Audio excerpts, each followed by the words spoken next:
Nothing is more important to the success of a startup than the first 10 engineers you hire. That's why I started First 10. Hi, I'm Boris Epstein, CEO of First 10, and with me is my colleague, Alexis Munger. Hi. At First 10, we work with early founders to help build early engineering teams. And this is the First 10 podcast, where we bring you valuable insights on building early engineering teams from all sides of the equation. Engineers, founders, even investors. On today's episode of the First 10 podcast, we're talking to Steve Bartel, founder and CEO of GEM, a leading all-in-one recruiting platform. Wow, what a great time talking to Steve. Such a wealth of insight.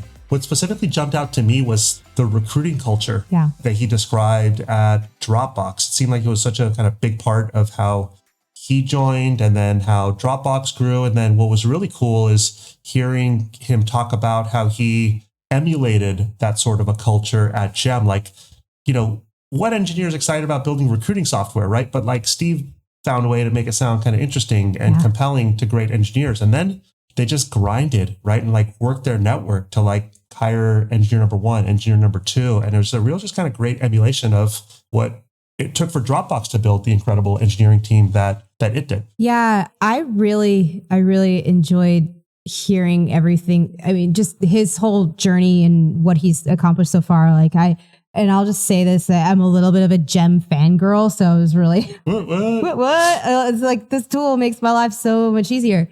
And it's to me, it's obvious why GEM is such a great product. And it has to do with like Steve's journey as, you know, in recruiting, and he's done a fair amount of it himself. He's, you know, helped with the early stages of Dropbox, which, I mean, they were a recruiting powerhouse back in the day. And we talked about it with him about getting all these competing offers. Like they were scary when you had to go up against them. And now I get why. I mean, so it's just interesting to hear his perspective on it, what he contributed to that process and how he's been able to like take that whole experience and journey and then create his own company and build an amazing set of recruiting tools that didn't exist prior to that. And I honestly, like, GEM is such a powerhouse for that.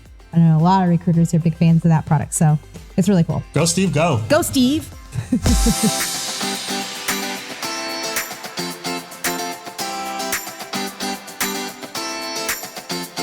Steve's journey in the tech world goes way back. He was one of the very first employees at Dropbox, where he witnessed firsthand the incredible growth of a company from a tiny startup to the tech giant that they are today.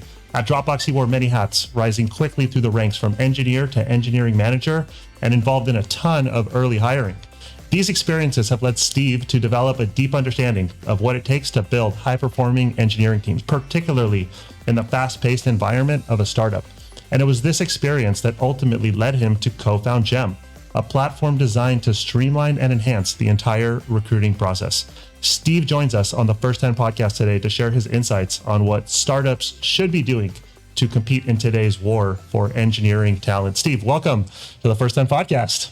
Welcome. Thanks for having me. Good to be here. Yeah, so good to chat, especially how kind of part of our day-to-day GEM is. So it's cool to have you kind of like, you know, in the room here with us today to chat it up. Totally. And it's great to see you again, Boris. I mean, I remember from the early days of GEM, even in the first year of building the company, getting to chat with you in the coffee shop and, you know, getting the Bink team using GEM back in the day and, you know, some of our earliest feedback and customer back then. Yeah, it was ZenSourcer, right? That was ZenSourcer. back, before we were GEM, back when we were ZenSourcer. Yeah. I forget about that sometimes. I did too. Wow. I totally did. You guys are now just GEM in my mind, but I do. I very much remember that because I think, you know, we would sit in like a bullpen style setup with all the recruiters, and I'm sure that somebody was like, yeah, I'm using this new thing I found to find, you know, to get contact info for people, or I don't know. And then it just spread like wildfire. And then everybody was like using a free trial. And then that's when I think we made the commitment to, you know, be a client. Totally. Yeah. We're, like I said, we're going down memory lane a little bit. How did we first meet? Do you remember who connected us? I forget, but I remember meeting a few of you in the early days, and we're like, oh yeah, like why don't we just let a few of the recruiters give it a try? And so we were working with a few recruiters on your team, and they just had access to the product for a little while. And then, like Alexis mentioned, it just started to spread and spread and spread. And then we were like, oh, Boris, like it seems like a lot more of the team is using this. Maybe we should, talk about a more formal partnership. I still don't remember who introduced us back then, though. I don't remember either. I just did a little search back through old emails, and I saw our team talking about it, but no instance of an intro or a connection. So I don't know, but glad it happened and glad we are where we are. Same. Yeah, congrats on all the success that you guys have experienced. It's cool to see you guys out there, and you talking so much about startups and hiring, and nice to see how far we've come. Totally. So let's dive right in. One of the things that we're curious to spend time on, the first 10 podcast, we spent time talking about early engineering teams, and so pre-Gem, right? You were super early at Dropbox. I think I saw a note somewhere that you were employee number 25 or like in the 20s that you joined Dropbox. Yep. Wow. Yep. That's so early. And I remember Dropbox kind of coming up at that time. Stripe was a big kind of player in the talent space, and Dropbox kind of came on the scene. You guys had developed a pretty good reputation for having a strong engineering team and opportunity. But what was it like at Dropbox in the early days? Like maybe even before then, how'd you come to know Dropbox? How'd you decide to go there? And what was it like there at that early time? Well, I mean, you hit it on the head with just the density of talent there was unmatched, unheard of. And it's still got a great reputation for being an incredible engineering culture at Dropbox. But, how do you find a startup when it's 25 people? They're, on the one hand, like Dropbox was at a scale where people were starting to use it. There was some pretty explosive growth that we were just starting to enter when I discovered it. And so I had seen it and used it at school. Okay. But the way I actually found Dropbox and got connected to the company back when it was a 25% startup was precisely because it had that high density of talent. So I was in school at MIT. I was actually about to go to Facebook full time. Oh, okay. Facebook convinced me to drop out of my master's after I'd done an internship with them that summer, just because it was like, whoa, what is this? This tech thing is so cool. It's so exciting. And this is back when Facebook was a few thousand employees, right? So a lot smaller too. And I decided to take a look at just one other company after that internship. Yeah. And it was Dropbox, because a few of the smartest engineering friends I had, both from my year, but also the years above me, had somehow all ended up at this tiny 25% startup. Interesting. I'm like, all right, I don't know what this is. I don't know what's going on, but I have to take a look. That's awesome. And what was it like at Dropbox? So employee number 25, what was the level of kind of structure versus chaos? Like you joined, what was the picture of, the first, day or days there? Oh my gosh. Yeah, it was pure chaos, because we were at this inflection point with the company where, the product was really good. There were these viral growth loops that were leading to a ton of month-over-month growth, both between shared folders, which were just a core part of the product that helped it spread really fast, but also the referrals program. People loved Dropbox, and so the referrals program was especially effective because they already wanted to refer people to it. Customers wanted to refer people to it. But then on top of that, they could earn free space. Okay. Which was really exciting to folks back then. That was a big deal. And so that was a huge deal, and it led to explosive growth. And so it was just internally, it felt super chaotic because we were just trying to keep up with scale, trying to keep up with hiring. Because even then, we were 25 people, but the user base was way bigger than you would expect. And the revenue base, the company was making a ton of money from very early on, kind of by accident. Yeah. They launched a paid plan. It just went really well. And so around when I joined, we were at this inflection point where the company just started to enter hypergrowth. And that's when things get really crazy. Nice. Yeah. I remember that. I remember that period of time because I think I was recruiting for Airbnb right around that time. And that was anytime I had an offer out, Dropbox, Uber, that was always the competition. Yep. And as soon as I heard Dropbox was in the mix, I go, oh no, it was tough. It was really tough. Yeah. We took recruiting very seriously. And we actually took, we really prided ourselves in being able to hire some of the most exceptional talent, but also like really lean into the recruiting process and close the best people. And we were just super competitive about it back then. And we saw Airbnb a lot too. Yeah. So you got really involved in the recruiting process there, like sounds like early on, but how did you get wrangled into that? Like what was the direction and how did you make it there? So less than a year out of school, I mean, talk about chaos. Less than a year out of school, I was already managing a team, like an engineering team. We were growing like crazy, and the team that I was on grew from like me and one other person to 5 or 6 people in less than a year. Wow. That person got tapped actually to go help with recruiting. Okay. We were throwing engineers at the recruiting problem because it was just so important to like partner really closely. And he was basically a full-time embedded in the recruiting organization, this really exceptional engineer. And they're like, Steve, we don't have anyone to manage the team. I'm like, oh, well, sure, I'll give it a crack. Yeah. And so I was managing this team, and we also had a VP of engineering join, Aditya, and Drew and Aditya would just, they, to their credit, they did an exceptional job of reinforcing at every turn just how important recruiting was. Wow. And the single most important thing that any of us could do to have an impact was to bring on more great people, because that truly was our bottleneck. Yeah. For a long, long time there was just having enough great people to continue to build out the product, to continue to scale up the infrastructure, to bring new products to market. And so, I really leaned into that as a first-time eng manager a year out of school. And there was this period of time, too, where if you were able to recruit somebody into the company, that person would actually have the first option to join your team. So it was this really interesting way to also increase the scope and impact of what my team could do, was to recruit and bring more great people into the organization. And so, that was kind of the jumping off point for helping with pretty much everything under the sun. That's solid.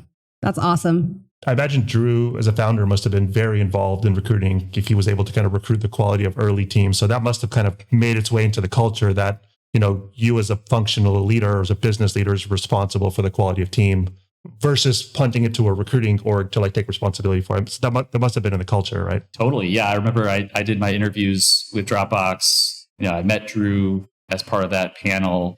And then he gave me a call one night out of the blue. I'm like, whoa, like what's the CEO doing calling me? And this is how hands-on he was with recruiting. And he's like, hey, we really want you to join. Like, what can we do to, get you to come on board? And I was like, hey, I really want to do a 2-week internship. He's like, what? Well, we don't really do that. He's like, well, it's you all are not really a known quantity to me yet. And I've just spent the whole summer at Facebook, and it was a great experience. Like, just give me a taste. And to his credit, he's like, all right, like we'll just go figure out how to do this. And I did a 2-week internship with them. And, largely because, Drew was involved and just like helped figure that out with the Eng team at the time, how we can make that happen. That's really cool. That's awesome. That's really creative. Yeah, because right now, like work trials are popular right now in startup land. And some engineers see the value of that for the reason that you mentioned. Others see it as like a little bit of a extensive hoop to jump through. But I think I'm on more of the side that you saw it as good high value for both sides to get to know each other better. Well, we actually did that to hire our first 10 engineers at Gem, but it was never required. Yeah. And it wasn't hey, you have to do this so that we can evaluate you. It was so that you can evaluate us. And so folks, where we had a lot of signal, maybe we'd worked with them in the past and we had some pretty strong signal that they'd be a good fit, because that's also a very expensive thing to ask both sides to do. Yeah. We would offer it to them as an option, especially if they were in between things, thinking about what's next. And it was a really cool way. I think like something like 6 out of 8 of the first engineers that we hired did some sort of work trial, even if it was just for a few days. Oh, wow. This is with Gem, by the way, not with Dropbox. I think the work trials are really useful. And I mean, like, think about it. If you like, how many people probably get an offer from a job, they stay there. Maybe they don't even like it, but I think people feel like, well, I can't just leave a company in under like a certain amount of time. Like, you have to stay there, give it, at least a year or two before you move on. But I think being able to have like that perspective of just seeing what it's like first and seeing how you interact with people is great. Make sure everybody's on board. Totally. And especially if you're a small startup, it can be really hard to recruit because you don't have a talent brand yet. Yeah. You're less of a known quantity. And so I think it can be a great way. Now, of course, like not everybody can do it. So I don't think necessarily that small startups should make that a required part of the process. Yeah. But for folks who want to do it, I think it can be a great way to put your best foot forward as a small startup and give people a taste and build some familiarity for what it's like to work there. Yeah. Yeah, absolutely. I love that you carried over what sounds like an experience and a lesson probably into your startup and the culture you're trying to build at Gem. I guess on that note, and being involved in hiring at Dropbox, what pain points did you experience in hiring, and what ultimate kind of problems did you kind of see in hiring that compelled you to want to go, do a startup in that space? Yeah, it's a great question. So at Dropbox, I just got exposed to literally everything recruiting. And a lot of like hiring managers, they tend to have experience with like a limited subset of recruiting. They understand that referrals are important. They know that you have to conduct a good interview process. They know the importance of closing talent and evaluating talent. But very few technical folks actually get hands-on experience with just what it takes to recruit full cycle, all the way from the top of the funnel. And that's something I actually got to experience firsthand a lot. I mean, I was doing everything. There's even a period where I was helping acquire like M&A companies from a talent perspective. Oh, wow. Yeah, I brought two different companies into the Dropbox fold through M&A. But yeah, I did everything. I gave a bunch of talks at different universities, at conferences. And so I was doing the whole like events thing as well, the recruiting events piece. We were hosting tech talks, happy hours, that kind of stuff. Obviously did a ton of interviews. I helped revamp our referral program. I actually partnered with our head of recruiting operations at the time to the two of us like revamped our referral program when we found out that there was a big drop off in terms of how many people were being referred to the company. Yeah. We actually went and debugged that, found a lot of like, really interesting insights and revamped it. I helped close a bunch of candidates, but I think the thing that was really insightful was back in 2012, 2013, I was leading our like analytics infrastructure, a bunch of our internal tooling teams at Dropbox. And I went to our VP of engineering and I said, hey, like, I think we should start a data science team. He's like, great. Like, why don't you go hire some? And so I went to a recruiting team and I said, hey, we're going to start a data science team. And they're like, great. Like, why don't you go hire some? Because we're literally just struggling to keep up with like the tier 1 roles. This feels like more of a tier 3 role where we can't really offer recruiting support at the moment. Yeah. Unless you're willing to wait. I'm like, we can't wait. We have to go build out this team. And we were just struggling to recruit for recruiters fast enough to keep up with our growth. Yeah. And so I basically went and I was my own full cycle recruiter for a year to bring on our first few data scientists. And I don't know if both of you remember what it was like. You probably do. Yeah. What it was like to hire data scientists in 2012. Yeah. It was, oh my gosh, that was the most competitive it ever was. And it was a brand new field. There weren't very many people with it on their resume yet. And so we were, trying to figure out like how to source for these folks. And I was actually just rolling up my sleeves and like going on LinkedIn and sourcing quants from Google and data scientists from Facebook, and really a short list of companies that had built out this new function. Yeah. And actually trying to bring people into the organization. Wow. You actually were sourcing. Oh, yeah. Full cycle. Yeah. I was doing all my own sourcing for this role, reaching out to hundreds of people. And that was like, I wish I could say, okay, that was the aha moment where we said, let's go start Gem. But back then, we were using spreadsheets, sending, manual emails, trying to like set reminders to follow up, keeping track of all these people, because then maybe we'd want to circle back in 3, 6 months, a year. And I did not have any ideas on how to make that better yet. Yeah. It wasn't until like 7 years later when, we were thinking about starting a company, me and my co-founder, and we were actually looking at a whole separate idea in the sales and marketing space. Oh, is that right? That we realized, holy cow, like these sales and marketing teams have all this amazing tech to do exactly what we were doing back in the day at Dropbox. And then we're like, wow, like it would be so impactful if we would just, catch recruiting up to the world of sales and marketing. Yeah. Before that, I mean, I remember I used to have a process where I had a notebook and I would write down all the people that I reached out to that day. And then I would cross them off if I heard back from them. And then that's how I knew when to follow up. And it was so tedious and so manual. And you really could only get a certain number done a day. Like it was just, it was crazy before all that, before Gem. Yep. Alexis, show us your notebook. Ooh. Show us your notebook. I still do have a notebook, but it's less about like writing that down, but it is, I do write things down quite a bit. He knows this. I have a huge notebook. I love that.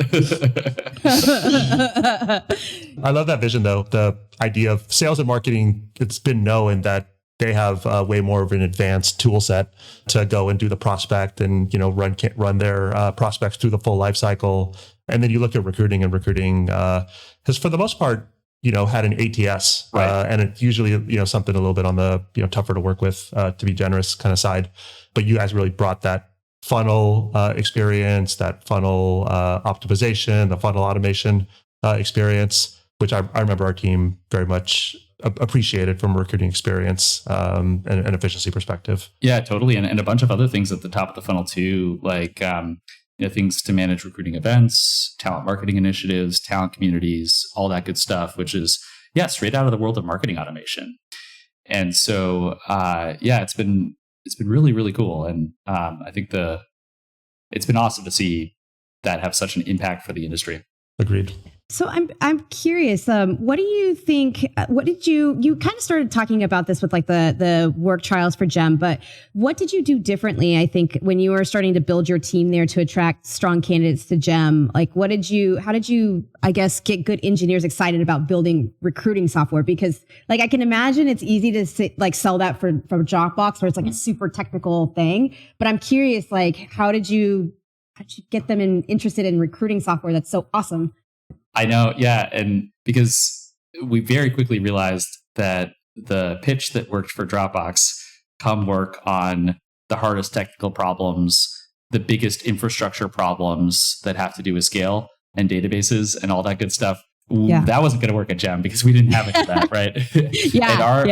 And our hard part, the really cool thing about Gem had to be super different, and it was super different. And what we really needed was different too. Like, honestly, if you took the world's best infrastructure engineer and put them on the Gem engineering team, there'd be some really impactful things for them to work on. But the most impactful thing for us to work on was to build really awesome, full stack products that recruiters love. Yeah. Because very quickly, building products that recruiters loved became one of our key competitive differentiators in the market. Yeah. And so what we wanted was engineers that were a lot more product and customer focused. Yeah. And so that became a core part of our story and our, value prop for the technical talent we brought on board.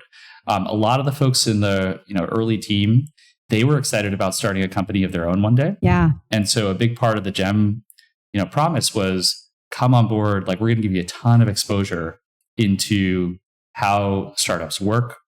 We're going to have you talking directly to customers. Yeah. Customer focus actually became one of our core values very quickly as a company. And then another core value of ours that really became important is transparency. And that was both from the lens of, we think it's the right thing, but also it was cool that we were so transparent because it meant that everybody on the team had a ton more visibility into how things work, into how we think about the business, into our board decks. Yeah. And the fact that we would share our board deck after each board meeting and give people a detailed view into all the different metrics we report on, why they're important, what the board thinks about our business. And all of these things became a part of this really cool environment where engineers could learn what it means to actually be hands-on with customers and what it takes to build a successful startup. Awesome. That's great. That's so cool. Because we work a lot,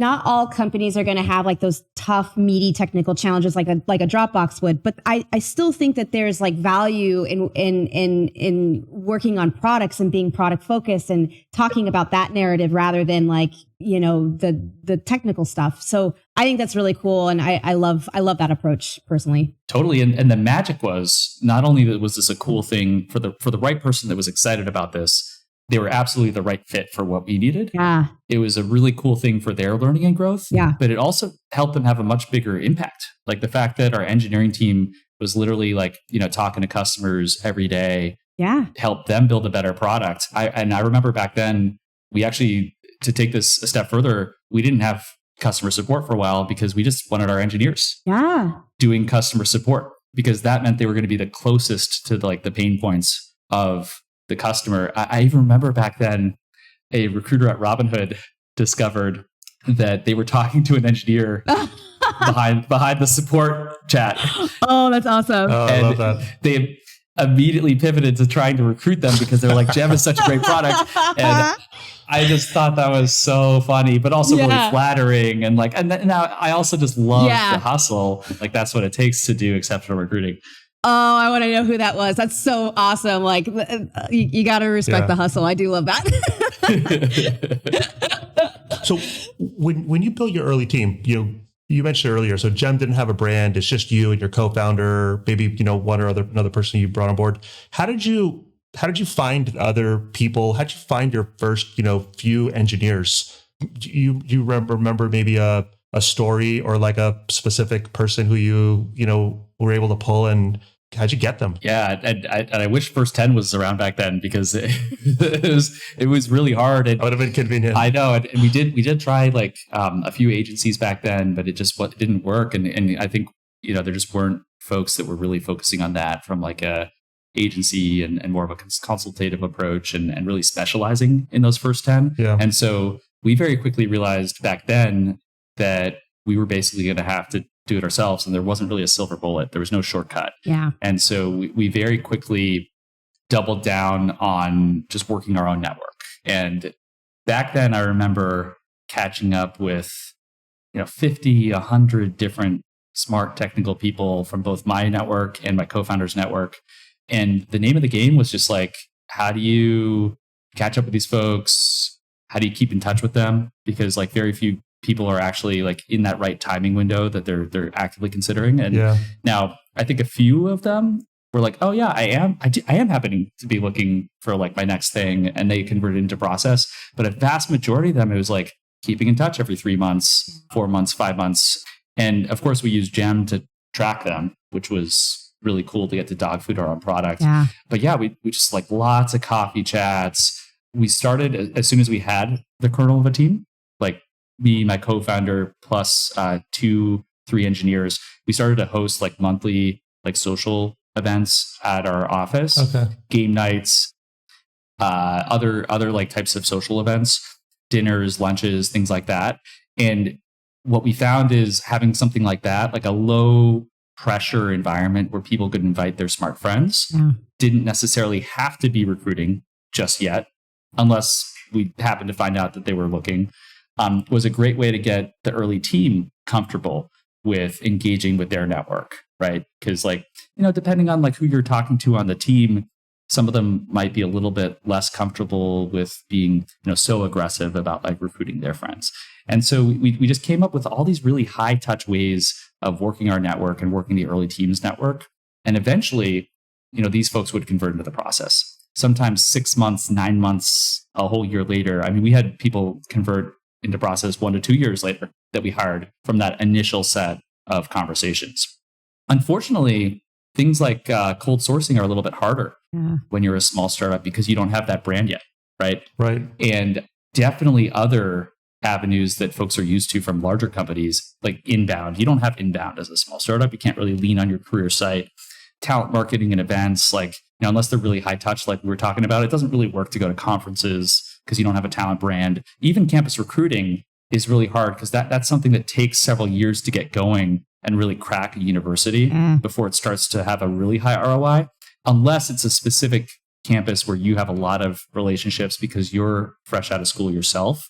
But then again, that's more like working your network, and it all comes back to that piece. And that's how we did it in the early days. And that makes sense. It's kind of, you just get down to it and grind. There isn't a silver bullet to it. It really is just what it takes. And we've, studied other early startups that have built great teams. So that's what Drew did. I know other startups who have built incredible early teams. And it really just takes that. Yeah. It does. We did discover a sourcing trick. Ooh, let's hear it. Ooh. And then I'm also curious, like, because you all help with this too. And you guys have obviously figured out a way to, help companies with their first 10. And so I'd love to hear a little bit about that too. But we did find this sourcing trick to turn second degree connections essentially into slightly warmer intros. Yeah.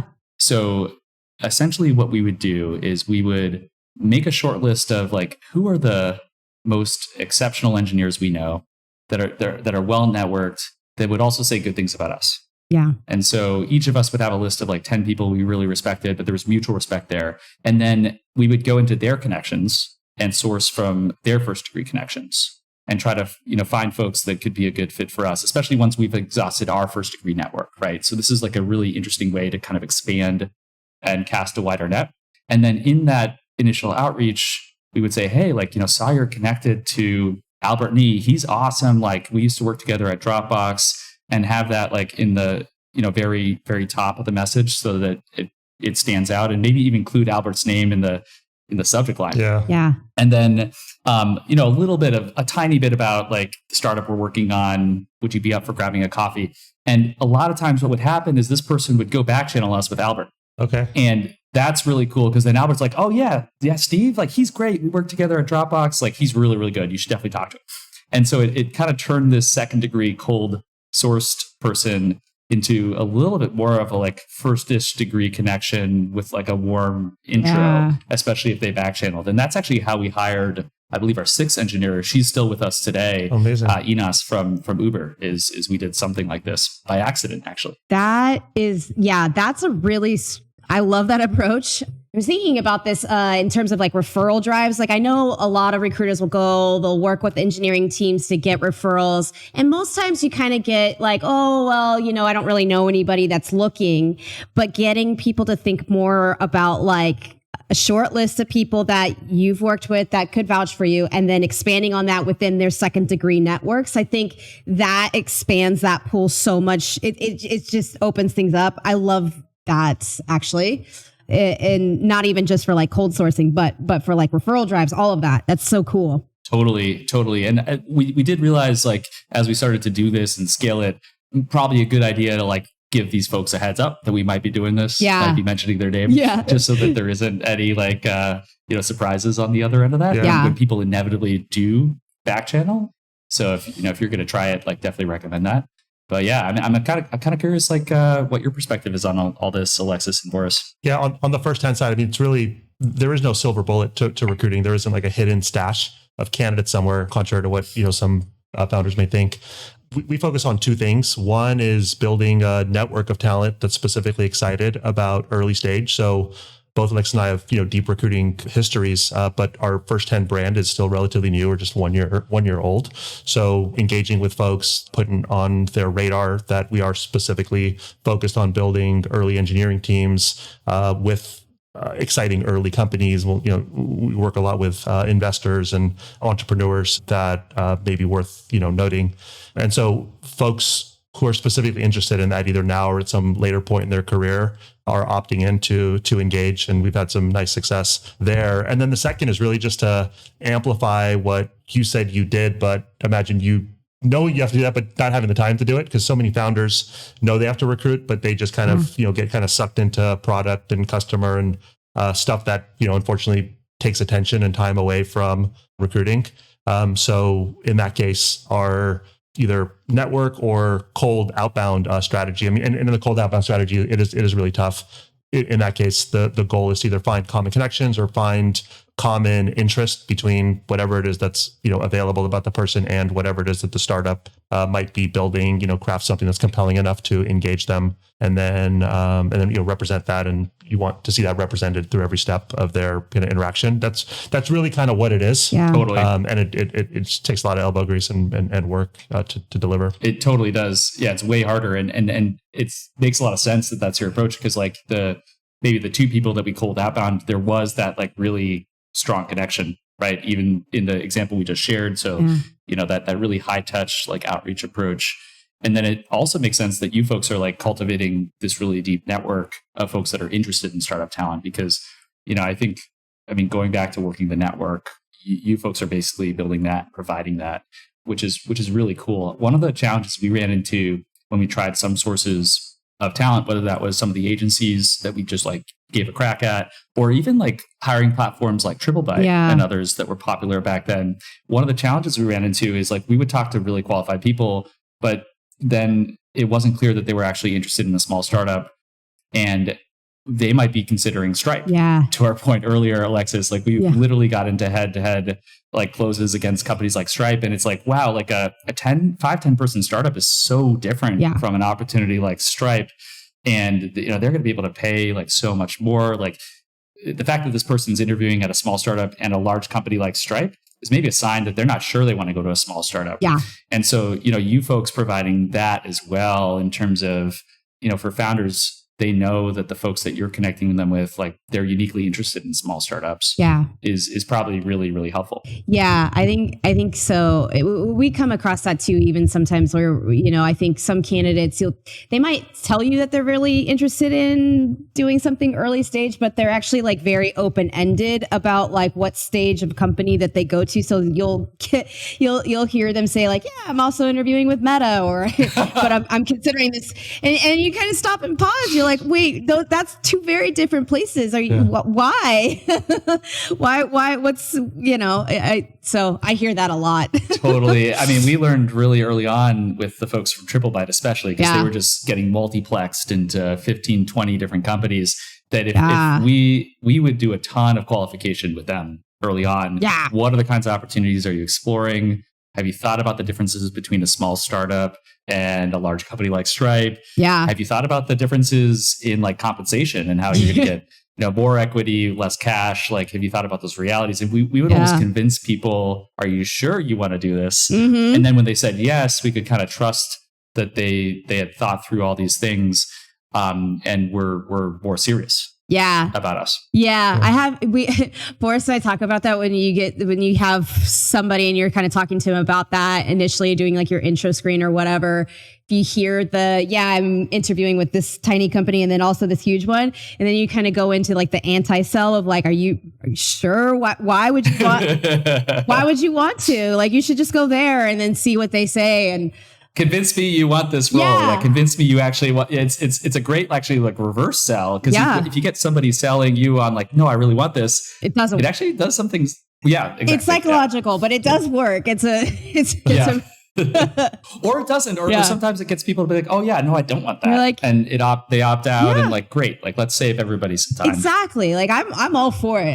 I take that approach quite a bit sometimes. So it helps. There was something you said that like I was gonna touch on when you were talking about hires that you kind of, or people that you talked to initially, but then they didn't like necessarily come to fruition until like maybe a year out or something. But I think that's something that I would say is super important with early stage. And I think sometimes hiring managers get a little bit more fixated on like the hire now and only want to talk to people who are qualified for what they're looking for in that current spot. But I think it's so important to be open opportunistically to talking to people, because you never know when you're going to have that need arise. And, if somebody's really great, you should just talk to them. Like, talk to them now, whether it ends up becoming something in the short term or the long term. It's always good to have, I think, an open mind about people and being willing to just talk to great folks. Agreed. Totally. Steve, what do you kind of see the future of recruiting like, and what's Gem,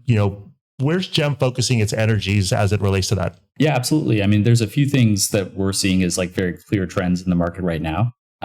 One is there's more of a desire from customers, whether they're small startups or large enterprises, to move towards a more like comprehensive, like all-in-one recruiting platforms instead of trying to cobble together a bunch of different tools. And, I think this is largely it got started because budgets are tighter in this environment, with a lot of companies trying to be more mindful of like how they spend. But now that it's gotten going, people are actually just really excited about streamlining their tech stack. And so over the last 2 years, like we've really been focusing on that and expanding the breadth of the Gem platform so that, customers can use Gem for a lot of the different parts of the stack. So one of the things we did very quickly is we've launched our own applicant tracking system. So now companies can use Gem for sourcing for their CRM, which is like their database of passive talent, for their ATS, which is like their database of active talent. They can use it for talent marketing, recruiting events. We acquired a company around interview scheduling to help with automating a bunch of the manual tedious work that goes into that, like right in our ethos of like automating a lot of manual tedious work from the rest of the process, especially on the sourcing side. And then we've got like full funnel analytics on top of all of that. And that's actually one of the really exciting things about having all of these things in one platform is you just get better data on the hiring process because there aren't all these data silos, different tools that don't really talk to each other. You get the most complete source of truth. And it's a better end user experience because whether you're a founder, trying to recruit for the first time or a large recruiting team, you're not having to jump between 8-9 different tools and like learn all these different user interfaces. And from an admin perspective, you can just configure everything once and all of the permissions, compliance controls, if you're larger, all that kind of stuff flows through the system end to end.